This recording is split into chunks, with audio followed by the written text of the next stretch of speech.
Heyo, and welcome back to the latest episode of the LFC Stuff podcast. This week, it's just myself and Josh. Our furious leader Dave couldn't be here with us. Rumors circulating that he may or may not have been one of the fans that travelled to Ghent this week by mistake instead of Genk. As a regular game goer, we'll have more on that as it happens. But for now, just myself and Josh. How are you, Josh? I'm very well, thank you. Yeah.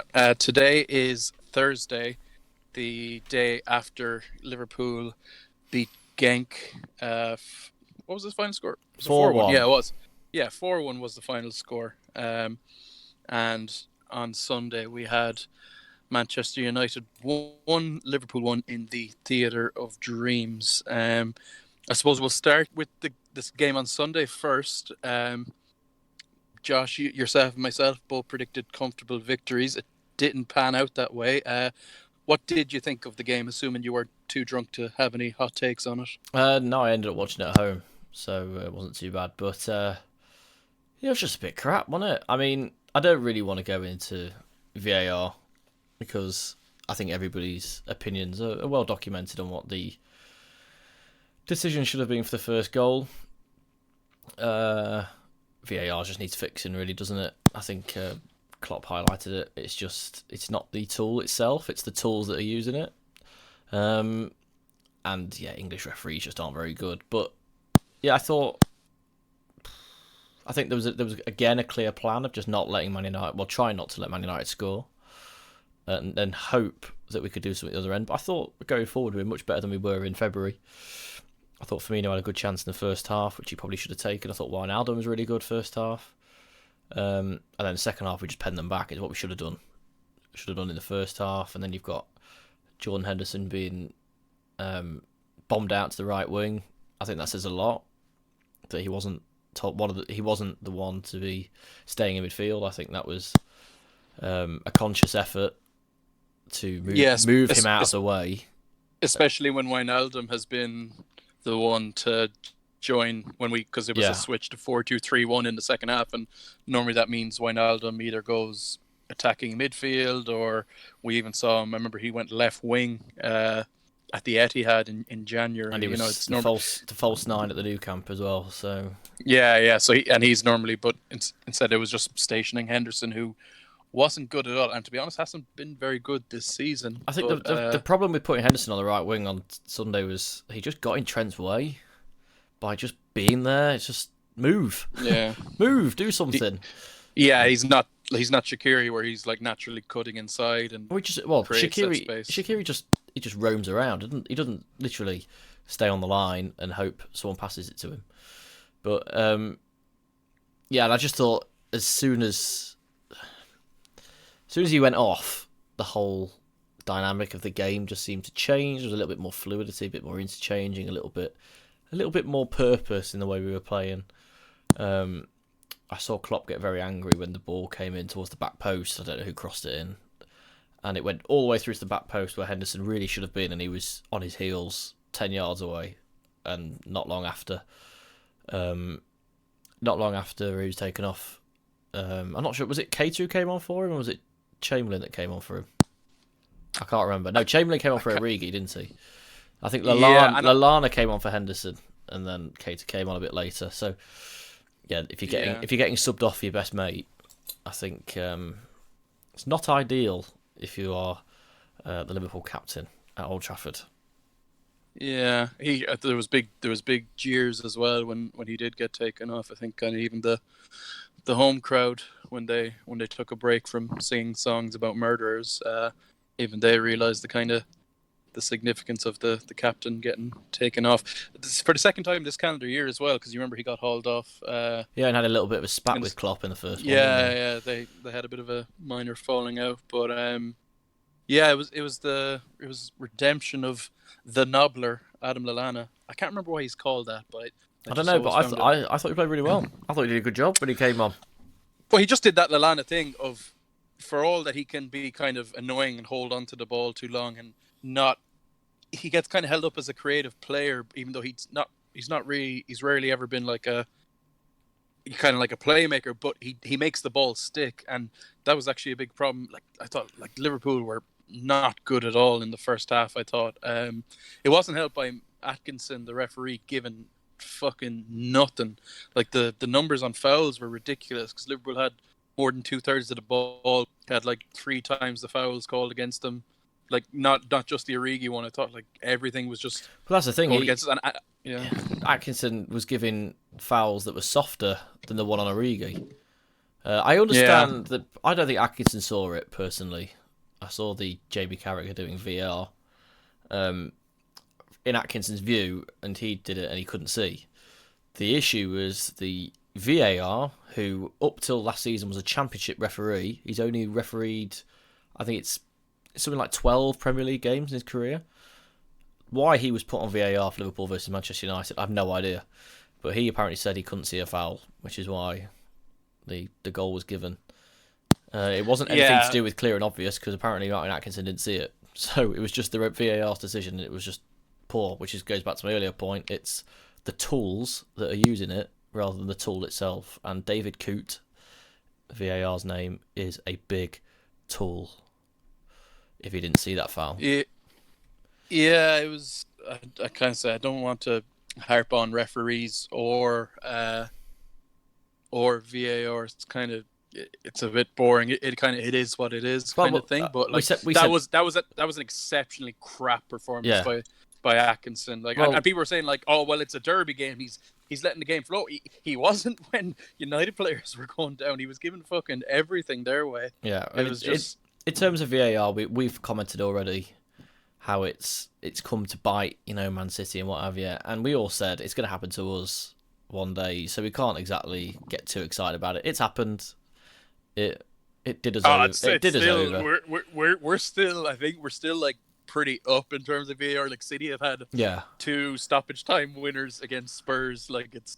I'm not going to bother arguing with VAR now because I know it's probably going to change. But even the fact is, like, for a foul that happens like in the other half of the pitch, and then a lot still has to happen. Like, but we were wide open because of that foul.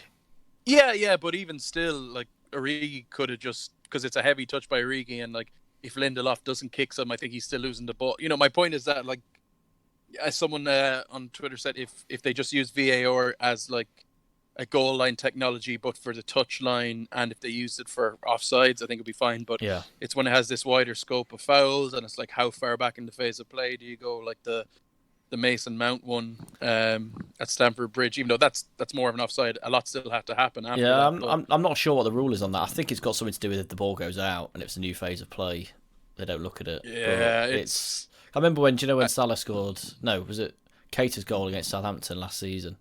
And everyone was saying, "Oh, but Salah was offside in the build-up." It was like, I think the ball went out, and that meant because they did VAR in every game last season as a test, and they said apparently because the ball went out and Southampton had time to reset themselves, it didn't make a difference in terms of the goal being scored, so it would have been given anyway. It just in terms of VAR, very quickly, it needs clearing up, and I think they need to start using the TV screen. Well, the argument that a lot of people have made is that VAR is merely exposing the flaws in the existing rules of the game, but even then, I think it can be like an overly pernickety thing. It's being used to cover up their own mates. That's what VAR's been used for.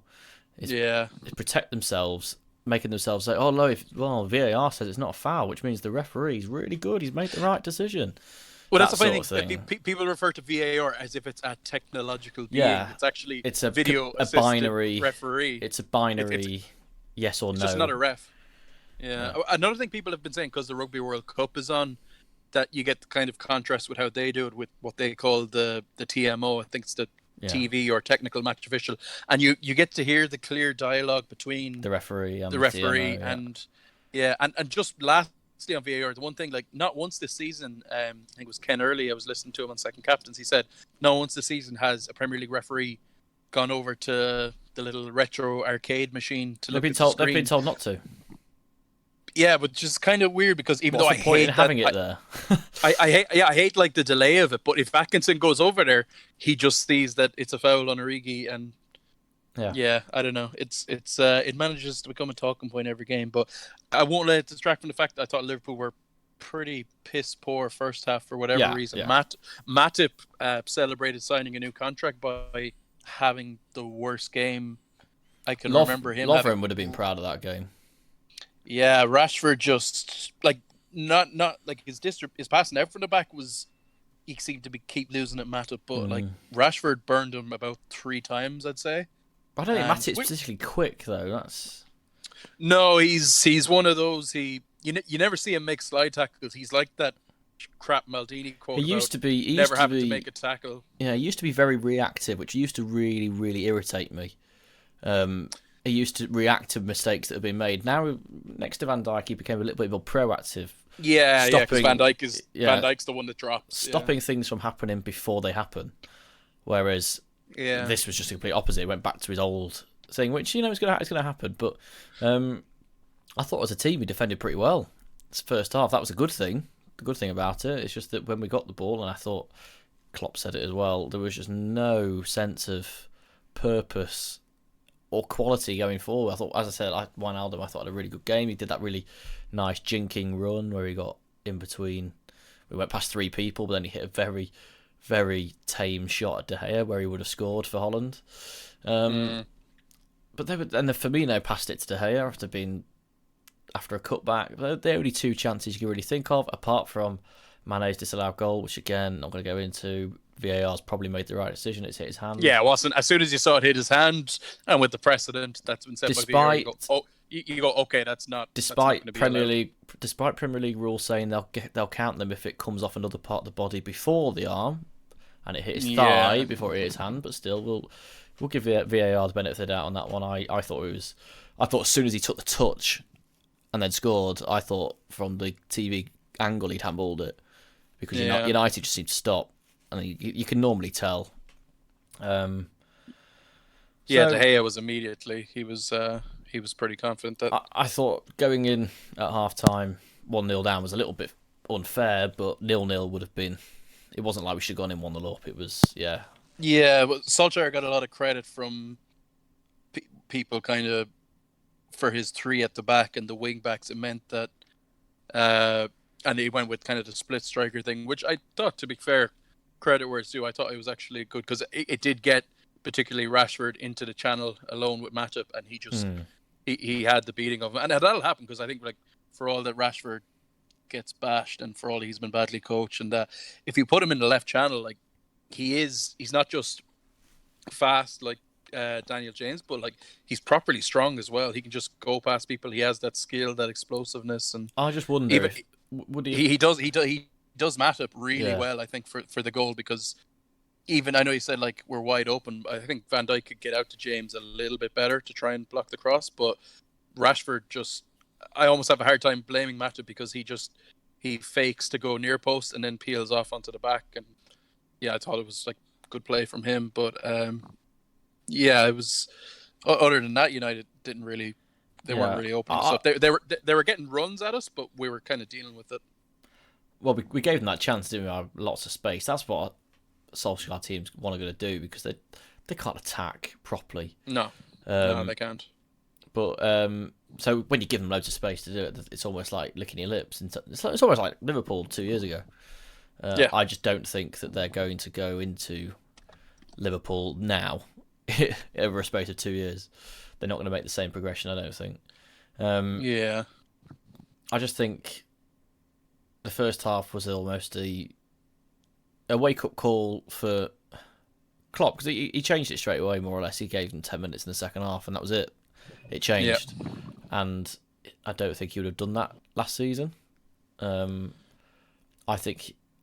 Because let's face it, Keita benched Henderson towards the back end of the season and then got injured at the new camp. I think the plan's been all along to have Chamberlain or Keita in midfield. It's just Chamberlain, he said it's going to take another year again just to get himself back fully up to speed. And then Keita's obviously been nearly ruined by his national team.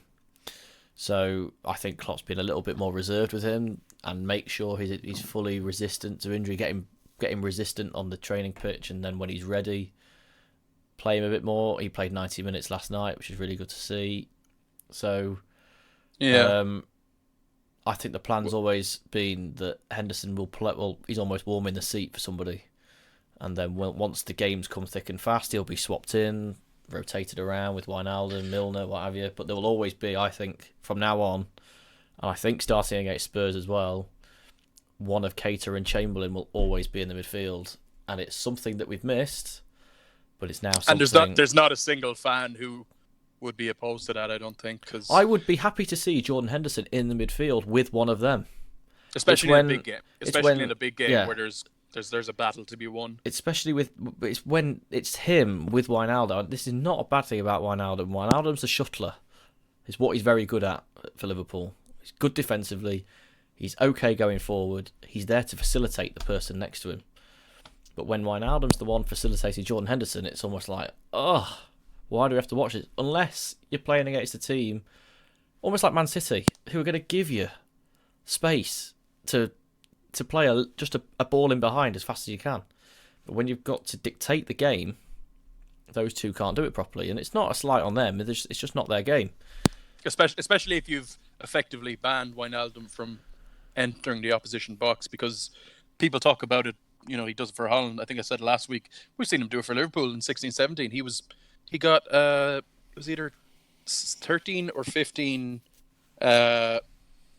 like goal contributions, goals and assists from just like from the number 8 position, arriving in the box, getting shots off, getting passes in the box. Like he's well capable. But if you ban him from the opposition box to protect the middle of our defense against counterattacks and what have you, he's simply not a playmaker, and he never has been, never will be.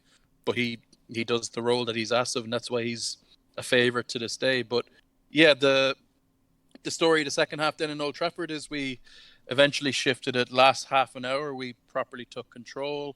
Naby comes on. He doesn't do anything mind-blowing, but yet he didn't have to. No, he does what the others should have done in the first half, which is just get your foot on the ball, take your time, move it, and then look at the best option.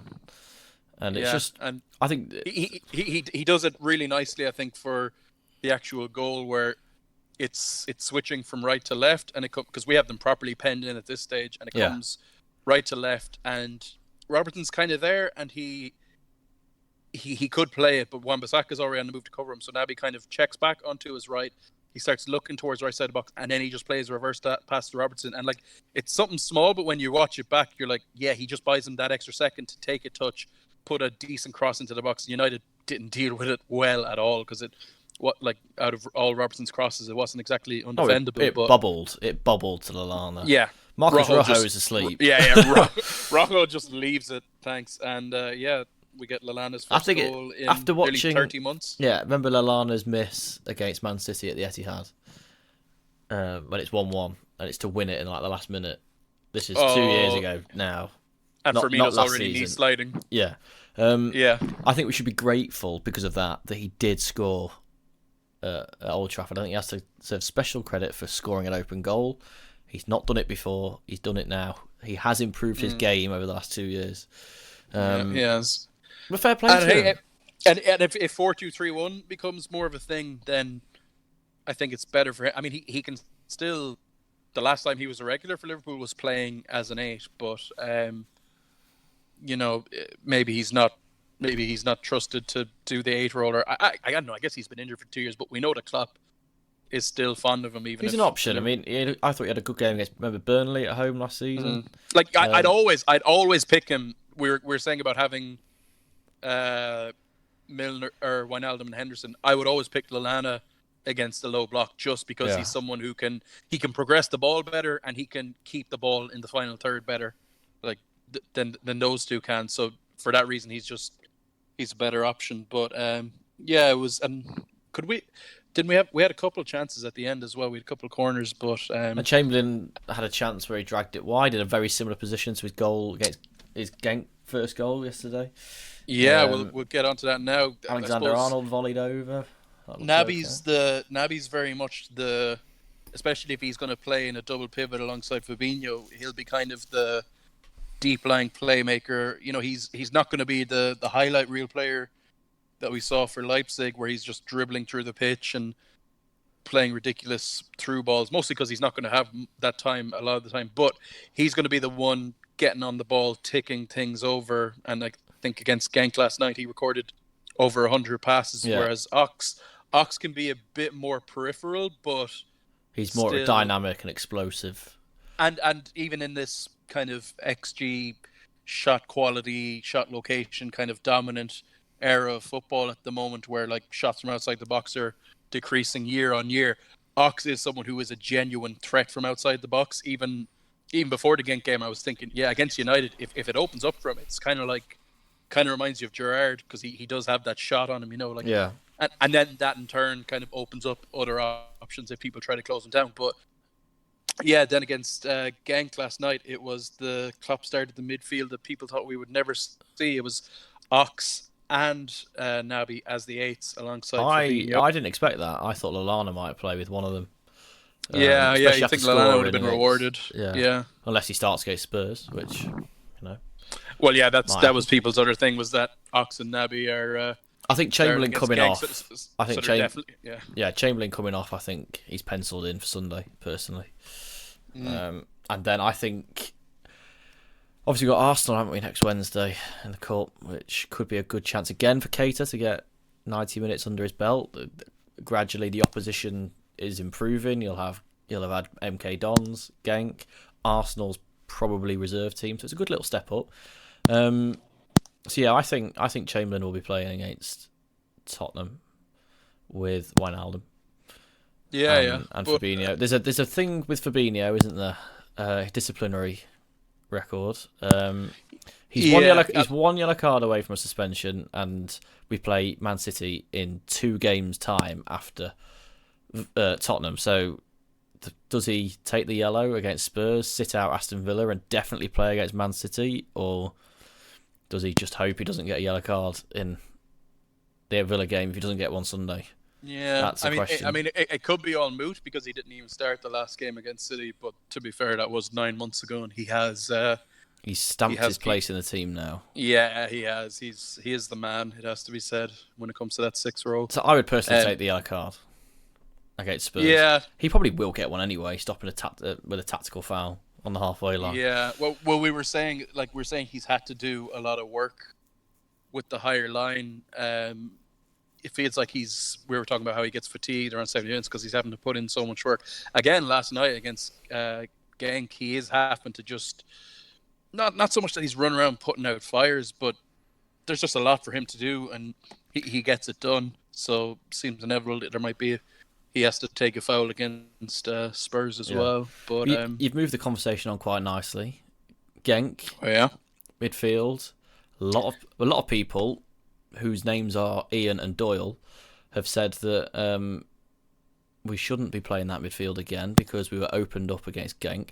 I'm sorry, it wasn't the midfield's fault. The midfield can't do very much about the ball being booted over them into the space behind, in my opinion. I don't think the front three were good enough off the ball. Personally, they looked a little bit lethargic. They didn't. They just let Genk boot it forward. Under no pressure. I think that was the bit that rankled, and it was only the first half. I think second half was fine. But it shouldn't have been a surprise. It shouldn't have been a surprise because I watched the Genk Napoli game, and that was their game plan against Napoli. It's just launch it into the space behind. It was very old school. It was very Tony Pulis. It was very easy to. It's one of those game plans. It's very easy to actually pull off because all you have to do is hit it and then hope someone's running into the space. Well, if you're hitting unpressured long passes against the high line, you're gonna. That is literally the best tactic. It doesn't matter whatever about you want to play possession football. That's literally like the smartest thing to do. But and they did it well. But I think every single one of their attacks, if they'd scored, one of them would have been chalked off for offside. I thought the high line. All but one. The only one wasn't. Well, there was one. What, the one that Alisson saved it? Their only chance of the game. I can't apparently that might have been offside I can just remember the shot locate, and it was on kind of the left side of the box. Yeah, it was the one Alisson saved. I think that would have been offside as well. So, because the problem with last night was there was no replays of any of the contentious offsides. You couldn't see it. Yeah, the goal that got ruled out. They did show that one in the end. People were like, "Oh, it's a foul because it's a header where he's crashed through the back of Milner, he's leading with his arm." But like, that's just never given because that's just going for a header in the box. And it was clearly offside, but they just weren't. They took an age to show it, and yeah, they should really work on that. I don't think we've mentioned VAR before, but yeah, they should. Well, I don't think it's not UEFA's decision what gets put on the telly. So I think it's the country it's hosted in. So if it's England, BT put it on. So Belgium's TV providers probably just not put the offsides in because, well, I don't know why, but yeah, the whole issue with that midfield is that there wasn't an issue.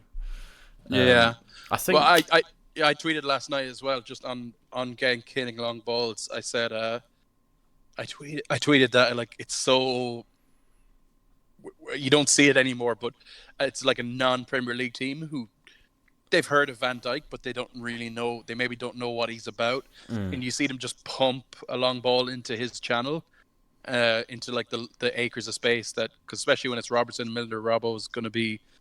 Like Robbo's always a bit more forward than Trent anyway, because he's more reliant on carrying the ball, whereas Trent has the passing range. But you see them kind of pump it into behind him into Virgil's channel because there's just loads of space. And they're like, "Hey, there's loads of space there. Let's just punt it." And then like it's realized that like Virgil, because he had to sprint a couple of times last night. I remember thinking he's going to be pissed off because he actually had to sprint a couple of times tonight.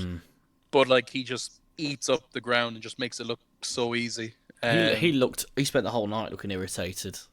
Yeah, I don't know if it's because he had to sit next to Car Crash himself. Yeah, but he looked pissed off the whole game. He always looks pissed off. Though. Every time he has to do something, it's almost like, why are you making me do something? The looks that he'll give Alisson if Alisson doesn't come out and get a ball he thinks he should get. Like he doesn't even like say, he just looks. He just gives him a look. You know? Then again, like Alisson's probably thinking. There's a couple of times where he sold me a little bit short here. Yeah, that's the unspoken problem they don't tell you about when you have a really fast goalkeeper and a really fast centre half. Is the other one always thinks that the other one should get it. Yeah, but yeah, and so that was kind of the defence. I think they were way overstated. Plus, Ian Doyle's like, "Oh, that midfield shouldn't start again," as if when we started Henderson and Wijnaldum against Salzburg that we didn't concede 3. Yeah, so I mean, where everything came through the midfield on the floor. It wasn't like it was just booted over them. Yeah, they didn't control the midfield. Yeah, they properly played through us. Played through, yeah. So Ox makes 2-0. The first one's, it looks like a great strike. It's actually slight deflection, but it's still that threat of shooting from outside the box. And then the second one it's a goal I just found the one of Nedved scoring one like that, but Ox's one is even better. I've never seen a goal like that. He Great hits goal. it. Yeah, if you haven't seen it, I'm not even going to describe it. Just look it up yourself. You really should. Also, if you want to look at good goals that happened last night, just look at Marcel Sabitzer's one for Leipzig as well, and then let us know which one you think was best, Chamberlain's or Sabitzer's. I'm saying Sabitzer personally, but the technique on Chamberlain's is the Sabitzer one's like the Pavard. The French. It's like Pavard. Because you have for the Pavard one you had to wait for the reverse angle, but for Sabitzer the live action, saw it. You get to see the ball go outside the post and come back in. Perfect angle for that one. But yeah, Ox gets 2 really nice goals to like almost kind of rubber stamp the fact that this guy's a goal threat from midfield and outside the box. Yeah. And while Naby was doing kind of the controlling, because even when he was at his best for us, Ox in 17-18, he wasn't always demanding the ball, completing loads of passes. But when he did get on the ball, he's so dynamic that he can just make things happen. He can suddenly break the lines either with his passing or he can just sprint through them. That's what I think is really good about Chamberlain in comparison to Henderson, is that he gets in and amongst the opposition defenders, and it gives them another body to think about. So it's the amount of time you see Henderson's just static, and then they're just sat off him. They know what he's about. With Chamberlain, he could be there, and then you decide just to walk 5 yards forward, and suddenly they're thinking, right, we've got another person here, and then it just gives, it gives Cater or whoever's in that other thing, and just that other option, and it gives the front three can then move around, and suddenly the opposition defence are thinking, who are we picking up now? And that's for me why I would have him one of them in the team anyway. It was even so exciting just to watch that team last night because was like, Mane's just laying the ball off to Naby. It's fired into Firmino. It's laid off to Ox.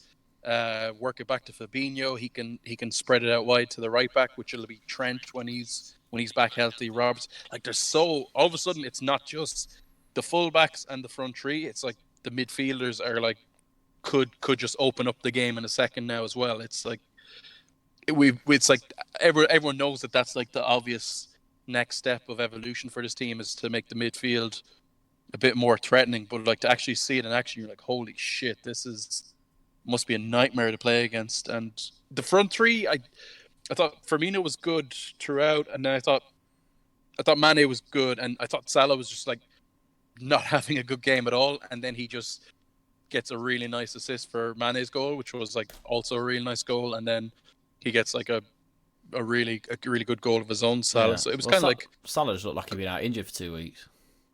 Yeah, and he had to get that game. He was in a bit of a funk. He was really good in the last 15 minutes, which makes me think, right, Spurs are in for a bit of trouble on Sunday. His goal was brilliant. It's just the way he shifts it so quickly from left to right through the middle of the defenders, and then suddenly it's 1-on-1. Brilliant goal, and he scores his right foot. For I think it must be the first time since Red Star at home last season when he thumped one in with his right foot. I don't think I've seen him score with his right foot for he doesn't do it often. But he's just kind of underlined that even if he's having a crap game, he does have that quality to just you just can't switch off with him around. And it's the same for the entire team now. I'm a bit upset Mane didn't score that goal in the first half, which would have given Firmino the world's sexiest assist. Yeah, that was Rabona. It was absolutely fantastic. Yeah, that was obscene by Firmino. Mane's goal was lovely.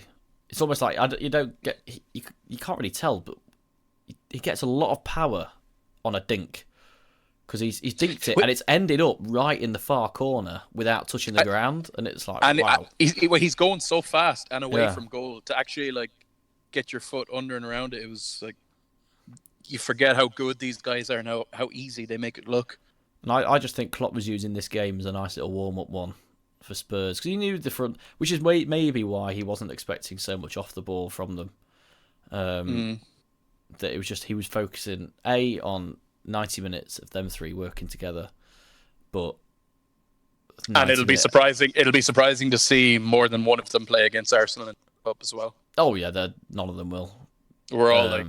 I hope he could play Chamberlain in the front three. Should be up by then. Yeah, Elliott played yesterday, so and got a really nice assist. I think they must have backdated the suspension to a certain, unless he's allowed to play youth team football. I'm not sure. I'm actually more excited to see Elliott play against Arsenal than I am for the Spurs game. It's the perfect opportunity for him. You look at we've mentioned it already. I don't know if it was the last one or the one before. The stark difference in who took their opportunity and who didn't against MK Dons between him and Brewster. I thought that's one thing that I wasn't too pleased. I'd have brought Brewster on instead of Origi yesterday. You had to give Origi the hometown hero. True. But Brewster will have his chance next Wednesday, and that'll be a big one for him. Big one at home. The good thing for him and Elliott as well is that they'll be going up against a similar level defence as they did against MK Dons in Arsenal. So, I think more Liverpool under 23s than MK Dons. You've got to put a bit of respect on MK Dons' name. Yeah, they are in League One after all. Arsenal are great. So yeah, that's it. So now in the Champions League group, we sit on 6 points. Yeah, Napoli on 7. Napoli looked like got a bit of a fortunate win against Napoli. So I think as well now we're in the territory where we have to win both our home games. That's it. We're done. Yeah, to get through, we can still draw away to Salzburg as well, depending on. It just depends on whether we want to top the group. Which is overrated, I think. It's overrated. It's just that playing at home second, isn't it? That's the best bit about it. But I think we can. I think we could definitely. I think we'll definitely top the group. I think Salzburg will go to Napoli and cause a few problems. I could see Salzburg getting a point at Napoli. It would be ideal if the group was rubber stamped by the last game, because then you could just kind of not play you can not play some players. Yeah. I don't want to have to go to Salzburg because obviously Klopp's going to want to top the group. It's Topping the Salzburg groups. It's Salzburg the last game. Yeah, Napoli at Oh, home so is the it's not fifth. it's not Napoli at home again. Oh, okay. No, so we have Napoli and Bruges at home in consecutive match weeks, which is nice. 2 home games to we should batter Bruges. Batter who? Bruges, Genk. I'm thinking about other Belgian teams. Yeah. Genk, not Ghent. Genk. So yeah, I think beating them, both of those teams, we should beat Napoli at home as well. We destroyed them at home last season, and then we could afford probably maybe a point at Salzburg. So yeah, it'll be nice. I think what is nice about last night, you can't really take it for granted, is that it was our first away win in the group stages since Maribor in 2017. It was one of those very annoying little distractions that, as reigning champions, there's going to be a lot more scrutiny, and it was just one of those. It just goes to show like how crap you can be in the group stages and still It turn depends, it it's on where you peak, in the isn't it? knockouts. It's not how you start; it's how you finish. As long as Yeah, long as you get through. we have that record, and yet we're still undefeated in 2-legged European ties under Klopp. It's like it's like the ultimate case of a team turning it on when it matters. Indeed. So yeah, so that was the Champions League midweek. It's probably our best match analysis ever. Wasn't bad, no. Get fucked, Dave. But yeah, you mentioned we hadn't won a game away from home. One of those teams that beat us away from home last season was Red Star Belgrade, or whatever they're called these days, Crvena Zvezda. I'll try that on for size. 7 out of 10 for that one. Yep, they played against Spurs, or Spurs were hosting them this midweek. What was the final score in that one? It was like 5-0. Yeah, it was good old thumping. Spurs faced 14 shots though. Oh, that's interesting. Didn't know that. Well, anyways, that's Spurs' first win in about 2 years, and that might give them a bit of a confidence boost ahead of Sunday. Do you know what? I want them to Anfield. I want them to go into our game with an inflated sense of, self-confidence after beating.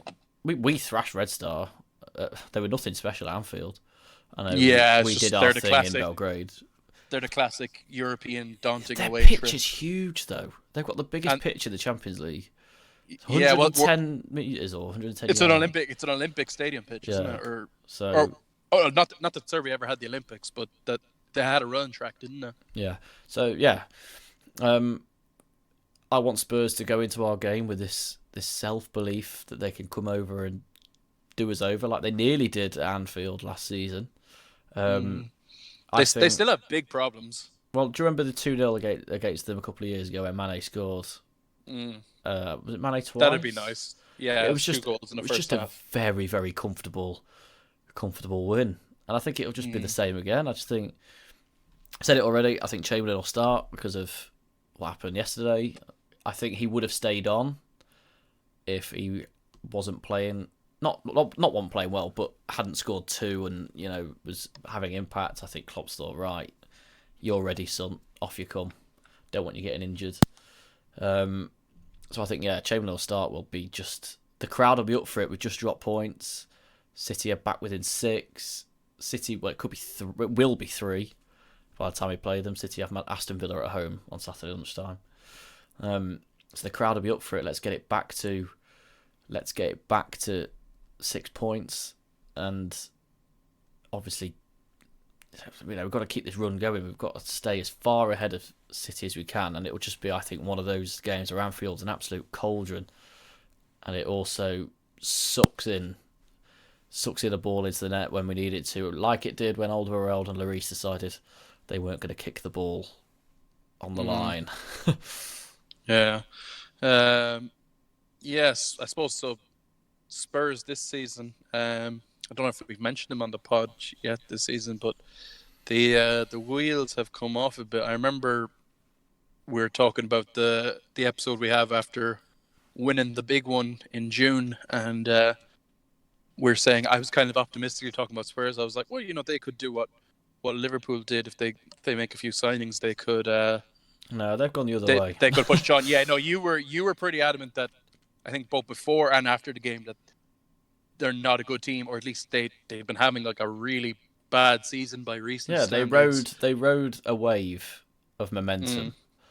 And even then, they fucking crawled on their hands and knees to the final, and they looked to be all out of gas by the time they got there. And There just seems to be this malaise around Spurs, which sets in if you don't refresh the squad enough.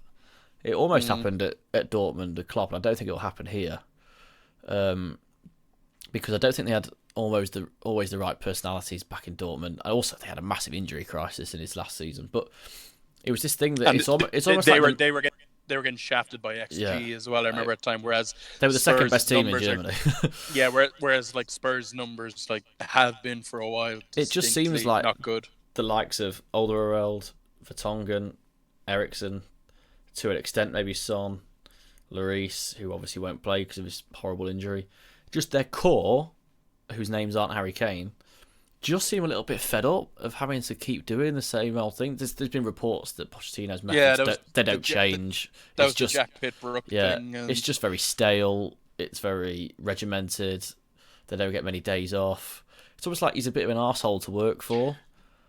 Well, he for all that he's he is an authoritarian, isn't he? Like he says things like when they signed Aurier, is like if they're asking about his behavior, like what will you do if his behavior doesn't improve with Tottenham? He's like, I will kill him. You know, like he's a pretty intense dude, I would say, at the best of times. And thinking of it now, it's just come to me. Their sort of collapse is kind of reminiscent of, because this is year 6 for them, I think, under Poch. And it kind of reminds me of year 6 under Rafa, where I think it seemed like a lot of the same stuff happened, where senior players just got fed up. Confrontational managers don't last long. No, unless it's when it's a lot of the time when players have been at the club either before or right at the start. Say if Pochettino had been at Spurs for 5 years and then he signed Eriksen, Vertonghen, whatever, then they'd be more inclined to follow him whatever happens, because he's been at the club longer. It's like Ferguson at United. He I wouldn't say he was authoritarian, but he was. You knew what you were going to get with Ferguson, and it wasn't, the players have to change. It wasn't manager panders to his players. It was, you do this or you're gone. But because he had this big standing and respect, no player was going to question that. Whereas at Spurs, Pochettino's been at the club the same sort of time as these players, and it's just like, right, I'm not doing this anymore. I'm not listening to you do this same training session for the 4th time in 2 weeks. there was the thing as well from Klopp's, because like Spurs has always been like this weird signpost team for the Klopp era at Liverpool. And the first game, the 0-0 against them, the only players who survived, I think, to the Champions League final in Madrid, it was Origi and Milner, and they Henderson. Both, yeah. But even Henderson didn't even play that game. No, but he was.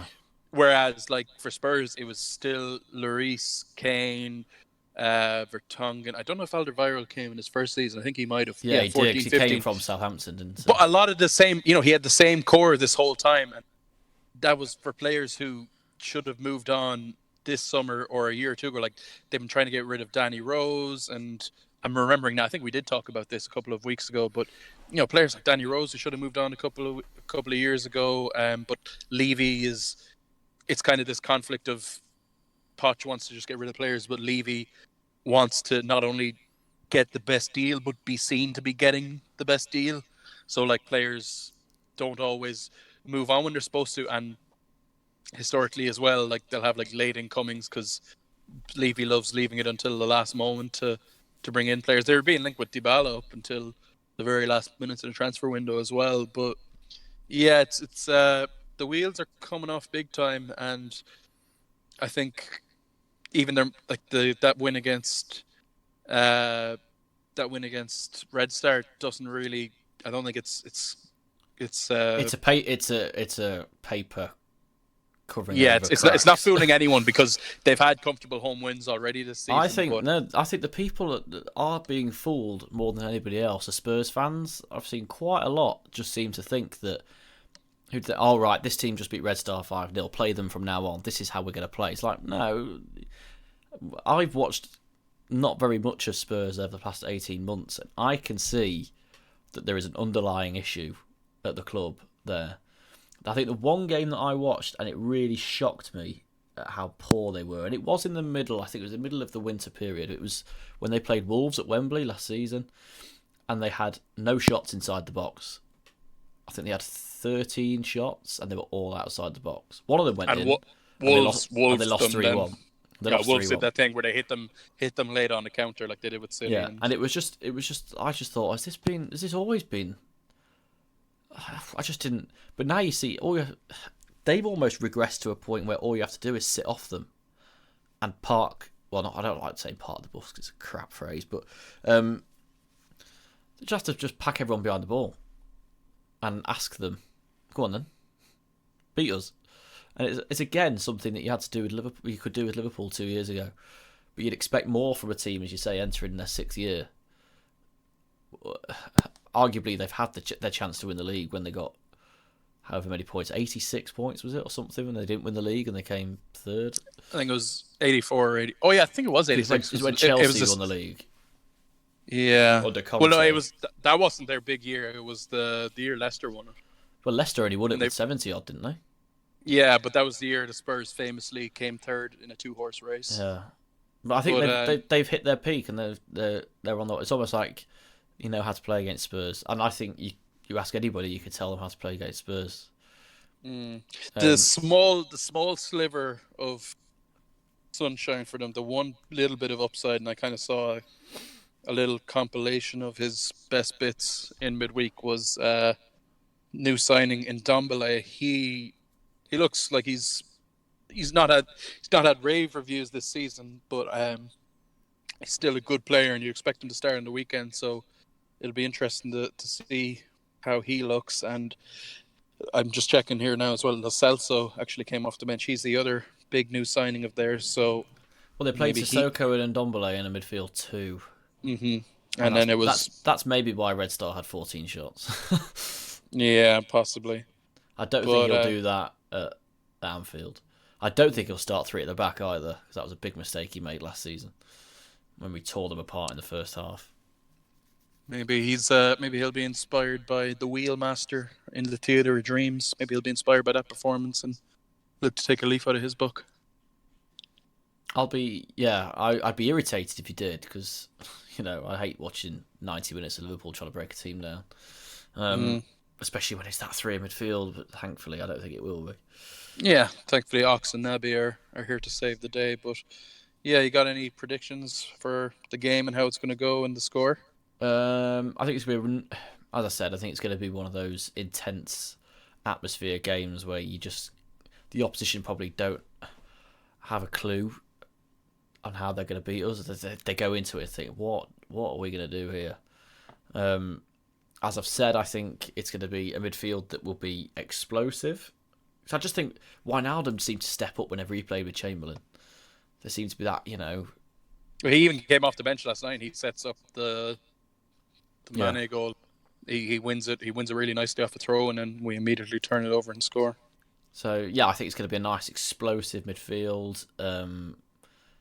Trent's back. They've said he's going to be fine. I think he recovered from illness. But yeah, I just think it's going to be. I'm going to say 3-1. I think they're going to score. Probably because we'll be caught high up the pitch or something like we normally are. But yeah, I think we're gonna have far too much for them. Yeah, I think. I have enough of a feeling it's going to be one of those where we have to win it in the second half, which is like a win's a win, but it's nice when at this stage you have to take 3 points, however they call. Yeah, it's like you said. It'd be nice if it was. It'd be nice if we could blow them away in the first half. We like the United game. We should be beating them, especially because it's at home. I think away we are a different proposition at home, and especially in places not called Old Trafford. But yeah, I'd be hopeful of beating them pretty comprehensively, restoring the 6-point lead, and then it's all building towards City at Anfield in a couple of weeks' time. That's the thing. the big one. You can't you can't complain at other teams for not picking up points against Man City if you don't do it yourself. You know, it leaves you with no leg to stand on. You can't go into a season expecting other teams to have to do you a favour. You've got to do your own favours first. And it was a big opportunity miss last season when we played within ourselves a little bit. We went out fighting for the first 15 minutes. I thought we were gonna thrash them, and then we suddenly just tried to protect our own goal and try and hit them on the break, and it just never happened. It's most defensive I've seen Man City play against us. For a 4-2-3-1. Whether that happens again, I don't know. I don't know what City's approach to it. I think the fact that they have got a potentially a 6-point disadvantage may force their hand, which could suit us a little bit more. But yeah, that's the game. Liverpool go into that 6 points clear and win the game. It's suddenly 9 points, and City have one less chance to take points off you. So we've got to get to that position. You know, I think City are definitely going to win at the weekend. I don't know who they've got next week, but we've got Villa away. One of those banana skins, but we'll see. I just think Dean Smith versus Klopp, it'll just be a little bit embarrassing for Villa. But yeah, I don't know who City have got, but they'll be away. So I'm not sure. Yeah, they surely have to play some hard games sometime soon. So that's it as far as the Liverpool game goes. Just 2 reviews and a preview for you. We'll wrap it up. I fired out the asking for listeners' questions just before we started recording. I've got a lot. Oh yeah. I've got 1, 2, 3, 4, 5, 6, 7, 8, 9, 10, 11, 12. What the fuck? I have 12 questions. 12? So we're going to have to... Yeah, I got 12. Which is, I think it might be more questions. It might be more questions than we've ever gotten all the other episodes. We're gonna have to double the length of the show. It's currently 52 minutes. Is it going to be nearly 2 hours by the time we'll do a semi-rapid fire. I know one of them's going to be a bit of a long answer. A longish one. Are you looking at some? I saw one pop up on my tweet deck feed. Yeah. First one is from Laura at LauraW97_. She asked, "Do you think Fabinho, Oxlade-Chamberlain, and Naby is the way forward?" No. We covered that to some extent. You think it should be one of them? A bit more balance. I'm not, especially because I was kind of a Naby in a double pivot truther for a while. I was like, I don't think one he can play there, or that Klopp's ever going to trust him there because he's just not physical enough. He did do it last season. The draw against Leicester, he started in a 2 at Anfield. Yeah. I think that will be the general transition. Will be 4-2-3-1 with Keita in midfield with Fabinho, because then you could easily put Wijnaldum in there. You've got plenty of players who could play the 10. You've got Lallana. I think Chamberlain could play the 10 pretty well. I think obviously Firmino with Salah up front.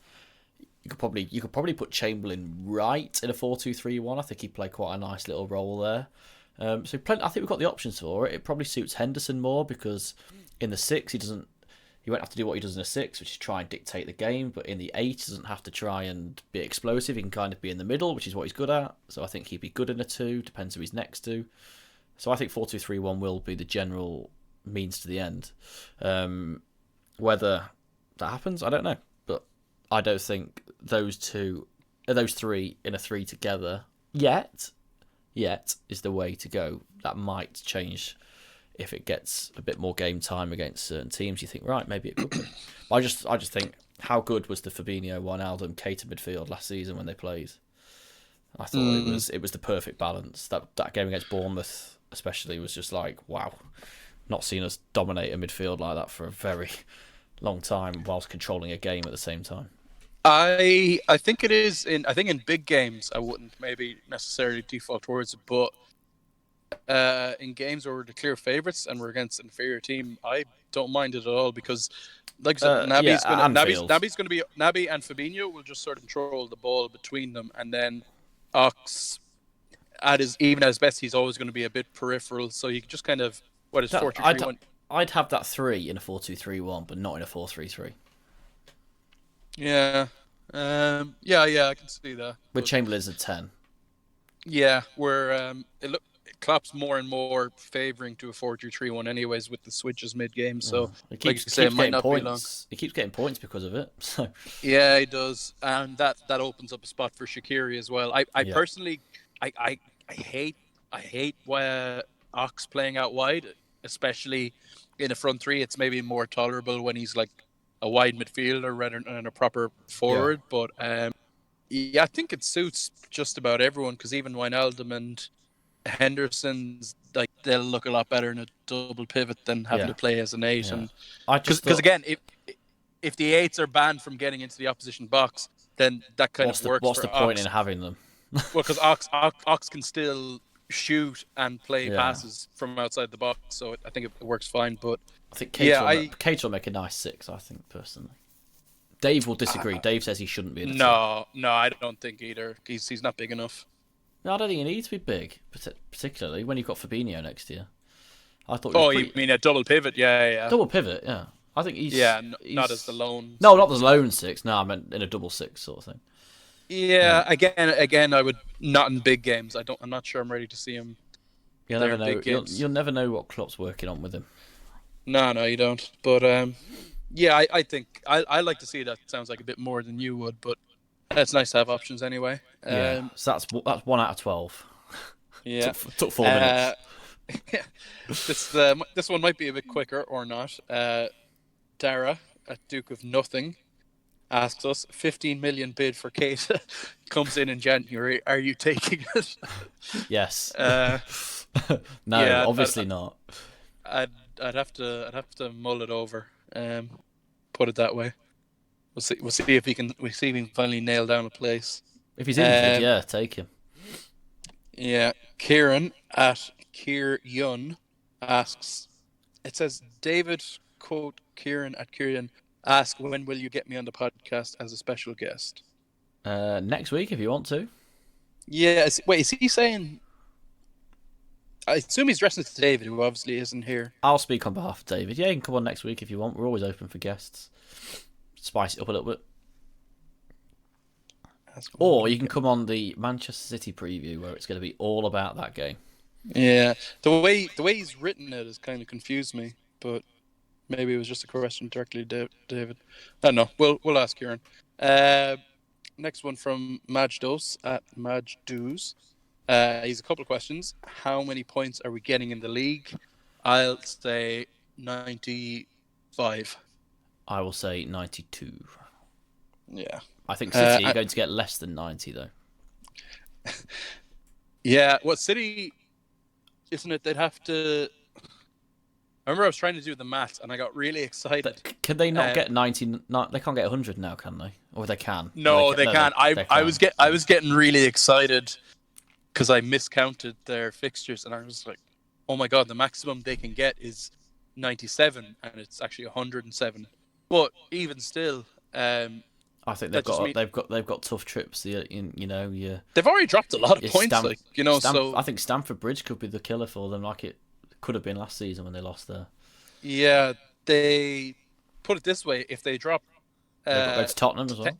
If they drop 10 more points, then they'll already have less points than. I think 12. I've said already. 12 will be the magic number. The gap. If we hit 12, we've won the league. They had another centre-back injury as well. Well, weirdly, it wasn't a centre-back injury. Apparently he's out for the Liverpool game, and I don't know what to think about it. Rodri went off with a hamstring injury, and he was playing centre-back, and then they brought on actual alleged centre-back, with John a black Stones. eye. Yeah. Pep's been abusing him. That's been the walking wounded over there. Majduz also asks, will there be any discussion of the weird Rabin versus Delaney beef? I don't know, did you see this on Twitter today? About him not having a wife. Yeah, Miguel Delaney. I saw that bit. Famous Twitter moderate. He was beefing with... He has like a running beef with City fans because he's always doing Abu Dhabi kind of human rights abuses and the money, the sports washing. He's always doing these kind of exposés. So City fans have like a proper beef with him, and it devolved today on Twitter into this Man City fan who's apparently he claims that he's like been debunking Der Spiegel's campaign against them, like, because City fans are big conspiracy theorists these days, and it just eventually wound up with Miguel Delaney alleging that you're you're not a real person and you don't have a wife. There's just a lot of funny quoted tweets. I'm blocked by I saw the funny Big Mick, tweet, and but it was funny. yeah, it was some top twittering There's the on discussion for you. Thursday afternoon. Yeah, there it is. Sam McGuire asked, "How'd you have your steak cooked?" I'll let you go first so I can judge. Rare. Okay, that's a good answer. I say medium rare. No, I don't mind medium rare, but rare would be my go-to. I think we both know what Dave would say, don't we? Well done. In the microwave. Fucking burnt to a crisp, no doubt. I'll be amazed if he says anything. He probably doesn't even have steak. He's probably more a chicken kind of guy. More of a rustlers guy. Yeah, that's fair. I don't mind rustlers, so I'm not going to say anything. Yeah, it's like the most... It's not bad as a snack lunch. It's somehow like a more shameful food than like McDonald's, I find. Yeah. I eat it and I'm just like, ugh. I know things aren't going well in my life when I'm eating rustlers. Yeah. Toilet Boy writes in to ask, do you think Brundish will ever recover? And Blaine also asks alongside him, what's the deal with Simon Brundish? He's a cunt. Yeah, that's about it. He is exactly who we thought he was. He's a child. He uses players' nicknames in his graphics, and I just don't like it. I think he's a bit... Oh, yeah, he calls Milner Ironborn and Genie Ghost. Yeah, I can't do it. I just can't tolerate him. Well, you see, that's why you didn't understand his amazing wit and satire the other day when he referred to Naby Keita as a little African, and then subsequently proceeded to mansplain his hilarious wit to... Well, subsequently blocking the entire Liverpool fan base. Well, if you weren't blocked already by him, you were doing Twitter wrong. That's what I say. I don't think I am. It's because I don't engage it with him. No, you're doing it all wrong. I'd say sort that out. Right, I'll be blocked by next week. Good on you. JD Papa asks, who is the Tony Soprano of the Liverpool squad, and who is the Chris Moltisanti? I'll leave that to you because I have no idea who these people are. What the fuck do you ever... Well, like, you don't watch The Simpsons, you don't watch The Sopranos. I know Tony Sopranos. I presume is off The Sopranos. I've just never watched it. So. Yeah, that's a mighty fine presumption there, Josh. Mm-hmm. I mean, I could go for the obvious answer and give me the layman's explanation. Right, Tony Soprano's the main character. He's the mob boss. Van Dijk, then. Hang on, he's the mob boss, and then Chris Moltisanti is his nephew and his protege, and the guy he's grooming to be his number two. Joe Gomez. Ooh. See, the obvious one is just like Klopp is Soprano, because as well he's like this cult of personality, and he's like... Van Dijk's the real boss. Yeah, okay. Klopp's just a front. Yeah, I'm going to say the real Tony Soprano is Allison, and Chris Moltisanti is Queeveen Kelleher. So there. Oh, all right. Two very good answers, I would say. Jyoti at Ice Peach TCA asks, what do you think of Suarez quotes? Sorry, mate, I'm a bit busy. Yeah, that's it. Ellen at EH Benj asks, do you think Hendo has been noticeably worse this season? What Yes. do you think the short and long-term future holds for him? Short term, he'll be in and out of the team. Long term, he'll be a club captain rather than a team captain sort of role. Yeah, Klopp won't sell him. Yeah, people are always like, oh, he's going to be sold. The only way he'll ever leave Liverpool is if he's unhappy with the game time. But if you want to know what will happen, go on Wikipedia, type in Sebastian Kehl, or have it Kehl. Look at his profile, and that is what Klopp will do with Jordan Henderson. You're telling that to Dortmund super fan Ellen, so I'm sure she knows that well. Anybody else, I wasn't targeting that at Ellen. It was at the wider the audience. The shade. I think I've gone on record multiple times this season, said Hendo. I think he's... This is his last season in the team. This is his last season as a first teamer. Get ready for Virgil with the armband, baby. Yeah, but I think as well, like, there's no risk of him ever being booted because the likes of him and Milner are, especially with Hendo now because his form on the pitch hasn't been good. I think Milner's still pretty good on the pitch. I think even last night against fucking Genk, I thought he was like he's pretty good, and he was like really good against Leicester. But Hendo in his current form, you kind of have to emphasize the intangibles more than ever. Where just he is this, like, you know, the players talk about he's good leader and good in training, damning him with faint praise sort of comments. But yeah, that's the same reason why he won't ever be like He's good to have around. ostracized. Yeah. Well, And who knows? He might just need a rest, like a lot of the players seemingly could do it. So yeah, a bit of time out from the first team mightn't be so bad. Like we said, we've got Project Nabi and Ox firmly underway as well. So, Bolshevik Leninist at Woke Imperialist asks, who should win the Ballon d'Or and why should it be Divock Origi? I'm just gonna be a big buzzkill and say it should be Lionel Messi. Lionel Because Messi. he's the best player in the world. Yeah, he is. Van Dijk's a close second, but it's not going to be Van Dijk because I don't think he is the best player in the world. Yeah, it's the ultimate commentary on how normalized or how desensitized we've become to Messi being the best player ever. That it's almost like he shouldn't. People are saying he shouldn't be the Ballon d'Or winner because he's just doing what he normally does. Yes, which is better than anybody else in the world in the history of the game. In the history of the game. So yeah, Lionel Messi will win the Ballon d'Or. I do think like Van Dijk would be. He's the bookies' favourite, so he might win it, but Messi should win the Ballon d'Or. I'm trying to think if Van Dijk would be a more or less ridiculous winner than Modric was. Oh, less ridiculous because he's actually done something to earn it. Mm-hmm. Well, Modric did win the Champions League as he did, but I think that Madrid, I think they were pretty crap in the league that season, weren't they? Yeah, and he got to the semi-finals of the World Cup.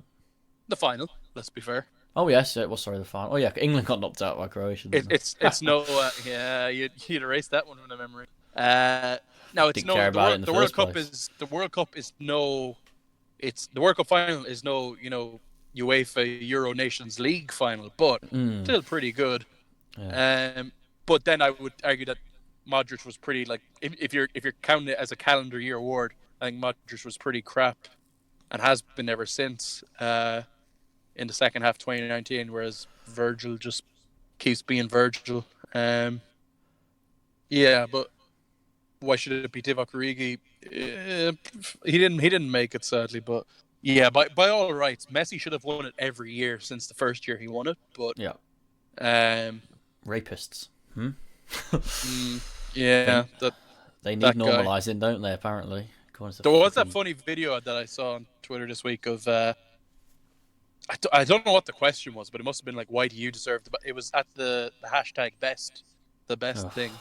And it was just like Ronaldo saying like, oh, I won a new league title and I won the Euro Nation. Like, and like if Messi and Van Dijk are just sitting there like either trying not to laugh or they just look like so bored with him going on, and like he just like wants it so bad, like, and he's so clearly not going to win it, which that's the nice thing at least. Yeah. With this year, but I can't wait until that man is never spoken about again. Yeah, fucking hell. Someday soon. But yeah, it would be cool if Virgil won it, but by all rights, it should go to Messi, as it should every year. Yeah. Yeah, and believe it or not, that's all 12 questions. Well done. Thank you, everybody. Thanks, guys. So yeah, that'll be us for this week. As I say, got the Spurs game up on Sunday, and then Villa the following weekend. Yeah, we will not be previewing the Arsenal League Cup tie. Oh, I could do a 3-hour preview on Harvey Elliott. No, we'll review Hoover's going to be away for it, isn't he? He's at the... Yeah, Vandenberg might play. Yeah, we'll review it if something noticeable happens with some of our fringe players, but if not, we'll just park it to one side. Yeah. So, thanks for tuning in, guys. Dave may or may not be out of the wrong Belgian city by the next time we record. As usual, you can find us on at LFC Stuff Podcast on Twitter. We don't have a Facebook page because we're under the age of 60. And yes, we look forward to we look forward to you guys hearing us again. Thanks very much. Thank All you. the best. Bye bye. Slán go fóill.